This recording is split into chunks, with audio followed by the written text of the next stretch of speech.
Hey, what's up, humans and freaks? So, will I do anything to win in the sport of bodybuilding? And the answer is absolutely no. And, you may be thinking, like, well, why? Here's the thing: when you do the competitive sport of bodybuilding, okay, up on stage in an official organization against other competitors, being judged by a panel of judges, when you do the official sport of bodybuilding, okay, I don't mean you're just a guy in the gym lifting weights and all that. That's all good, but I'm talking about specifically competitors, okay? Whether on the amateur level or the pro level. You should have a pretty good, clear understanding before you even start what you will do and what you won't do. Okay, so when I compete, for example, my last contest that I did this past week, some people would say, well, Brandon, I mean, why don't you just do what they do so you can win? And I'm like, well, everybody's different. My mindset with bodybuilding is different. So I have a few different reasons why I do and compete in the sport of bodybuilding. Number one, I love it. I love the sport of bodybuilding. I've loved it ever since I was a teenager. Okay. Number two, I like to set a goal to compete. And that when I set that goal, that keeps me in the gym, keeps me motivated. It's my why. Okay. It's my why for doing it. And there's some other, reasons, but to make this video not hours and hours long, I'll just say this. You need to decide what you will do and what you won't do. So people will say, well, Brandon, just do what they do so you can win. I'm like, well, here's the thing. With me, my mindset is doing the very, very least, but trying to get the most out of it. So, for example, I compete in the bantamweight division. The bantamweight division, you cannot weigh more than 143 and a quarter pound when you weigh in. So when we weighed in 2 days before the contest. I weighed in at 137 with clothes on. So I was probably 136, 135 on stage because I didn't do all the tricks and the last minute things to weigh 155 or 160 on stage. I didn't have that much size to do that anyway. But the point is, I've never done a steroid cycle in my life, guys. Never. I've never needed to because I compete as a bantamweight. I don't need to be that big at all. And it was funny to me when in high school I would get accused of taking steroids because I had never even seen what they look like. I couldn't pick one out of a lineup. I couldn't tell you what is what. So I've never done a steroid cycle in my life. Now, I've done HRT. I'm on HRT. HRT is hormone replacement therapy, but that's for health, guys. That's for anyone doing anything in life. There's millions and millions and millions of men all over this planet on HRT, hormone replacement therapy, and they don't even go to the gym. They for sure don't compete in bodybuilding. HRT is a medical practice through a official clinic, through doctors. It's all medically supervised. Guys, so that is for health. And here's what people don't understand. There's the HRT world and there's the steroid cycle world. Two different worlds. HRT world, steroid cycle world. Okay, you're going to get some different answers here, but basically, I will tell you this. When do you start getting into steroid cycle ranges? I would say about 300 milligrams of testosterone a week.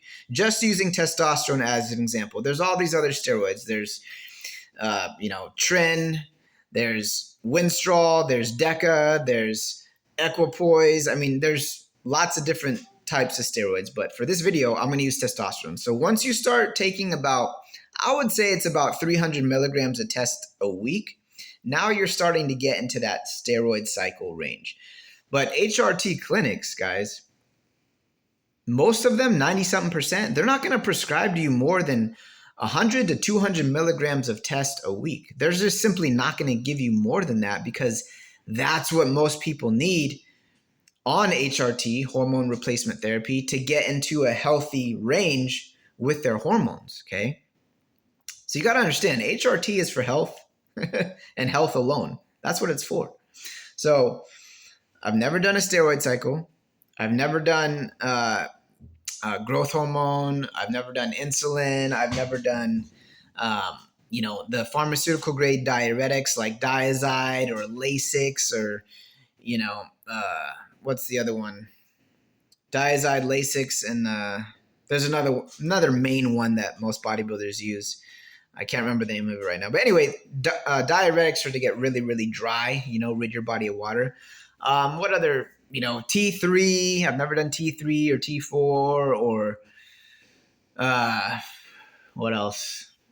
Clen. I've never done clenbuterol to get shredded. So there's a lot of bodybuilding performance enhancing drugs that you can use in bodybuilding that I've never used, because for me, it's a personal thing. Okay. Like I said, I compete in the bantamweight division, so I don't need to be big at all. I mean, we're the smallest division out there, but this past week when I competed, I was competing against guys that were 15 to 20 pounds or more bigger, because, they weighed in, they made weight, and then they took the next 2 days to blow up and carb up and get, 15 to 20 pounds bigger. Some of them maybe even more. So I know going into a contest, especially, in the NPC, where you can, it's not cheating, guys. You can do whatever you want.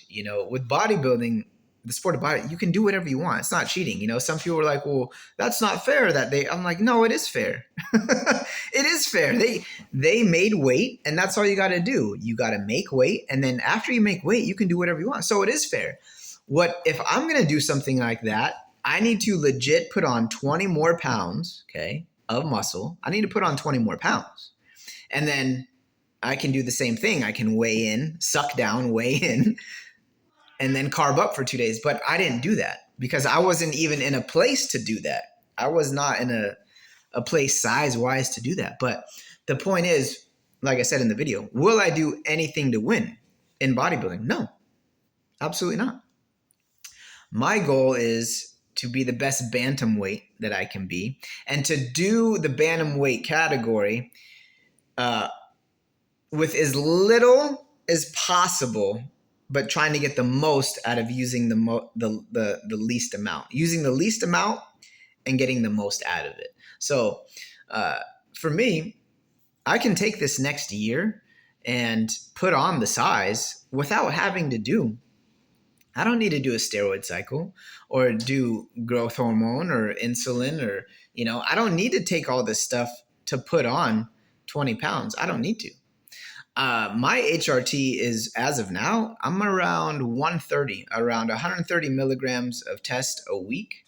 But HRT, you can experiment and go up to about 200 milligrams of test a week. So I haven't even maxed out my HRT dose, but back to the point. So with the sport of bodybuilding, you need to decide what will you do and what won't you do. And there's certain things that you can do to really enhance your performance and enhance your look, but at what cost?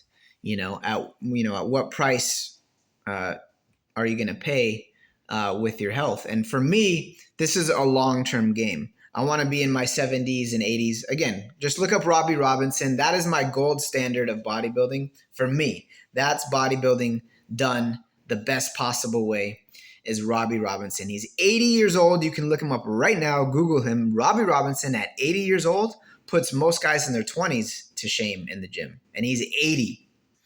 Okay, so there is a healthy way, a longevity way to do bodybuilding. And that's my mindset. So anyway, hope that clears up. That's why I'm not mad or disappointed that I lost. I'm doing it my way.